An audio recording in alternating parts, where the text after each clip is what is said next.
Hello दर्शक बंधु नमस्कार। आसंता 26/2/2025 मुई आसुचे आ मोर संगे नहीं आसुचे कलमपुर माँ तारिणी कला मंदिर कलमपुर ए वर्ष नुआ नाटक मानु हेसे साबत माँ बा एमिति भाई जगते नहीं आपणकर अंचल के आसुचु अंबादुला पाखर इच्छापुर माने रायगड़ा डिस्ट्रिक्ट अंबादुला पाखर इच्छापुर रे आमे आसुचु प्रोग्राम करवा लगी।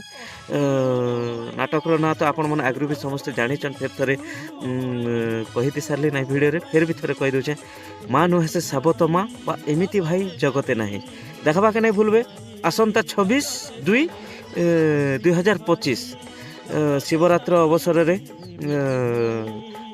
आमर अंबादोला माने रायगड़ा डिस्ट्रिक्ट अंबादोला पाखरे इच्छापुर रे शिव मंदिर जेन अच्छे पड़िया सेने आम नाटक हवा तो देखा के नहीं भूलबे आसवा के नहीं भूलबे। आसन नुआ नाटक देखन आपण मनकर भल पाइबा आशीर्वाद निहाती कलाकार मनकर ऊपर रखिथिबे। दर्शक बंधु खास आपण मनके मोर तरफ इच्छापुर ग्रामवासी तरफ आखर आखर समस्त दर्शक बंधु मन के अनुरोध आपण मैंने आसन और नाटक के उपभोग करन।